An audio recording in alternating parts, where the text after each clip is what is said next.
We are in the people business. We just happen to sell cars. Gosh, we said that for a long time around here, but what does that really mean? Well, this is our attempt to bring out some of what that means in real-life stories of the people that make up this special company. My name's Ty Bullard, and I have the honor and the privilege of leading Joe Bullard Automotive right here in Mobile, Alabama, that is truly trying to make a difference one person at a time. Really, Ty? Easy to say, but are you seriously trying to do this or just saying this? I get it, and frankly, I think it's a fair thought. But come journey with us as we open up with these people and truly get to explore their humanness that makes them difference makers. We all have a story. I do, you do, we all do, and I'm just excited to share some of these with you. Okay, enough with the intro. Let's jump in. Welcome back. We're here with Andrew Speight to just get into where we left off, which was Portsmouth, England. Where am I from? Where are you from? Portsmouth, England. So tell me, well, just walk me through a little bit about Portsmouth and your upbringing a little bit. Like, what did it look like? Well, I guess it looked like a lot of families here. You know, they say that England and America are two great nations separated by a common language, and I guess that's one of the things I had to adjust to when I came here was the difference in language, difference in humour, different things like that. I mean, English humour is based on sarcasm, which is a fancy word for being rude to people. Yeah. And the more you like them, the more sarcastic you are. That doesn't work here. Yeah, so that's a common thing. I mean, sure. Yeah. You get here and they don't do sarcasm. You're just a rude son of a gun. So I kind of had to adjust to that before everybody on the planet hated me. Yeah. But no, I come from a broken home. Really? Say my mother raised my brother and I. My brother and I are identical twins. We're one cell that's split that way, so I'm right-handed, he's left-handed. I have a mole here, and his are here and here. We're mirror images of each other. He passed away. And oddly enough, I found that out while sitting in an office at Jag Rover. Oh, when really? I was working at Jag Rover, right after I got here. Were y'all close? Well, yeah, I mean, as identical twins, yes. yeah, we kind of were. Was he over here, or was he still in England? Well, actually, he was over here when he passed away. He had left England he made some not totally responsible. Yeah, I made those. Don't want to speak ill of them. Yeah, I made those. But he had left his family and gone to be with somebody in the States, and he had Crohn's disease, and he passed away in his sleep. But he was 40 years old. I mean, right around the time I had my first heart attack here. So, what did you? Well, let me ask you about. That's interesting. Like, I don't know that I've ever. I certainly on this thing hadn't talked to somebody, but like, what is it like having identical twins? Like, I have no idea. I don't. Have I hated it. I hated it when I was young because you don't have an individual Do you deal with identity? Yeah. You don't have. People come up and they don't say, "Hi, Andrew." They're trying to figure out which one. Are you the one that? So anything that he did that was, not necessarily kosher or anything You're like kind of that, associated with. You're exactly associated with is a great phrase, maybe even blamed for. For sure. And especially where young ladies were concerned, I certainly took advantage of that when I was 15. But you kind of grow out of it. Yeah. I'm not sure he ever did, God rest his soul, but it caused issues. That's interesting. But there is, however, always that bond. I go out fishing now, and I try not to choke up a little bit because it still does affect, but I go out fishing now and talk to my brother like he finally got to visit me here. To this day? To this day. Sitting out in the boat in the middle of Dog River, and I say, we're having a good one. And I'm glad you're here and stuff like that. I really do. Because I wanted to get around to kind of a couple of hobbies. I think you do have I know of a few hobbies you have. Right. But fishing is definitely one that we talk about. Love to fish. And you love to fish. Love to fish. Is that part of why you love to fish? Is the peak, like the serenity it provides? I mean, we do. I mean, I don't want to overstate the stress that we have here, but you have to do something. And it took me a long time to learn this, and that doctor's advice was part of it. You do have to do something, and you surely do, to get you away from which I don't do a good job of. Even if it's mentally get you away from it. In fact, you need to get physically away from it sometimes, but more often. When the day is done, the day is done. If you've got things you've got to do, that's fine. but that should be an exception to the rule. Did you grow up fishing? Always, yeah. Really? Well, when you're in England, you can't be further than 60. There's no place in England that's more than 60 miles from the coast.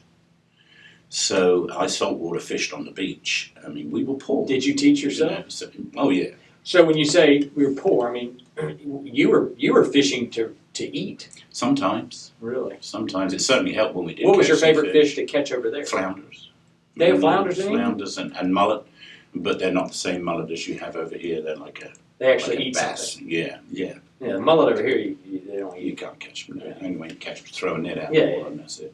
And But flounder and a different type of mullet. flounder, yeah, and different fish like you know, I can't even remember now. I haven't been fishing in England for over 30 years, but What's your favorite fish to catch here?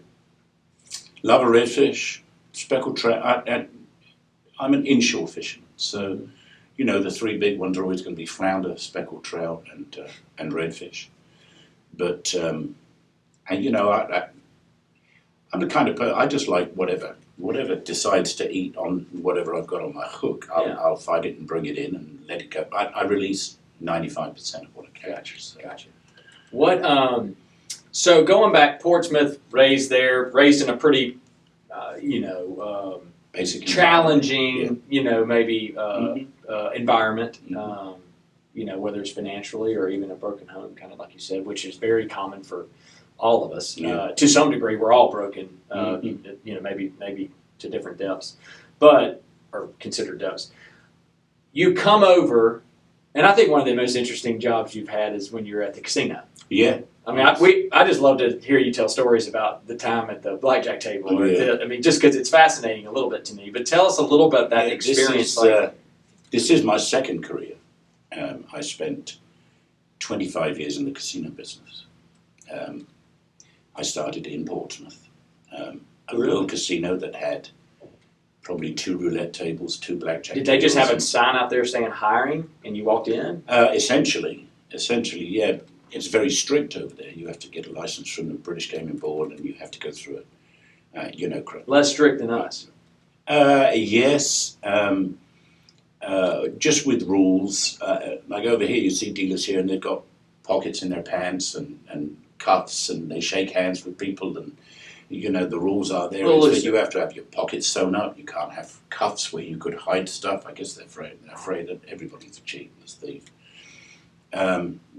But you can't just walk into a casino in England. You have to go in and apply, and then have a 3 to days. even participate. Right, and then wait a couple of days, and they do that basically to stop people from just having. They got some money real quick, and they don't want you to lose it in a hurry and without thinking about it first. So England is we very make all thoughtful. the rules. We make all the rules. You just adopt the ones you want to break. Well, I think one of the most interesting things when my wife and I are having this conversation about England, and I don't know if you can speak to this, but you're allowed, I don't know if this is the way, you're allowed to have a drink with your family at 16 or at the dinner in your own home. Like your 16-year-old can have a glass of wine at dinner. Sure. At 16, this is my understanding, correct me if I'm wrong, 16 at the dinner table in your own home. Now, my understanding is not outside the home, can you, until you're legal age, but I think that's a fascinating... Well, you also have to remember that on mainland Europe, much more so probably than in England, just because we were part of the common market, the rules jumped to the English Channel as well. But on mainland Europe, in France and Italy and places and Germany, the kids are raised having wine at the table a lot earlier than 16. It's like you sit down here and this is the thing we don't do in England, but there's always a glass of water at the table with ice in it, whether you want it or not. Well, in Italy, that's going to be a glass of Asti. It's going to be a wine, and the kids, they let them drink it too. And they're not sitting there getting stoned on 3/4 of a bottle of champagne every night, but they're having a sip of wine with dinner. So, going back to casino, you get to U.S. casinos, but you were a dealer. You were the guy dealing the cars. Sure, I was dealing. Got tapped on the shoulder. I was working in a casino in London. Got tapped on the shoulder, and the guy said, "Can I talk to you? We're on the break." I said, "Yeah." He said, "How would you like to go work in the Bahamas?" I said, "Sure, why not? I'm 30 years old, never been anywhere. Let's go." So I got a passport. And a few weeks later, got on a plane, and we landed in. You had to have a Bahamas. Nassau. You had to have a passport in Nassau. Sure. Okay, I thought it was an English territory. Yeah. No, it's we decided to give them a run by themselves. I got you. And a lot of payments. So you were at a casino in Nassau, Bahamas. Yeah. Paradise Island Casino, a little island off of Nassau. What did you learn as a dealer in the casino business that you've translated into our business? You know, it's a funny thing, and I've explained this to a lot of people. I used to be pretty good at selling cars. And people said, you know, where did you get your sales knowledge, such as it is? Don't want to sound arrogant. Yeah, but, you know, I get it. Yeah. You know, you have to realize one thing about a casino. They don't sell anything except opportunity. You can't go in there and buy anything. And yet, they give you drinks. You leave there leaving behind your hard-earned money every day. And people go back and do it again and again and again. So what, in fact, are you selling? Because it's a business. You're selling something whether you like it or not. There's a lot of neon lights in a casino, and they're not cheap. Mm-hmm. So it's an experience. It's a service. They feel like they're more important there than they would be anywhere else at that time. Mm-hmm. And if you treat people like that, they will respond. They will give. They will be more easy to appease. Mm-hmm. And if you do that with people who are coming in to buy cars, you treat them with respect. You treat them like they're the ones that are giving you. You're doing them, you know, they're doing you a service. Yeah. You're not doing them one. Yeah. You know, I got told, and I'm kind of old school in this business, but I got told that I was easy to replace. In our car business. But the customers, not so much. And I took that to heart. If I wanted to stay here, I needed my customers to be glad I was, and that made my employers glad I was. Yeah. So, yeah, there are some similes, but you know, and that's kind of this company's motto now is that, you know, I know you especially. The worst thing you can say to you at the end of a month that hasn't been what it might have been expected to be is, it's the same everywhere. Because your plan was to make this different than everywhere. And I explain that to other people. Don't ever tell Ty it's the same everywhere. Because he's paid a lot of money and invested a lot of time in people and logistical stuff to ensure that we're not the same as everybody else and we shouldn't have the same results. Mm-hmm. And that's a core of this company. Yeah, definitely part of the culture. For sure. That's interesting, Andrew. We could sit here and talk for a long time, And I want to have you back. But I wanted that's really interesting perspective that I think is I think people will be fascinated by. I mean, 25 years in casino business. I mean, you've only been here 20 years, but I mean, 25. Mm-hmm.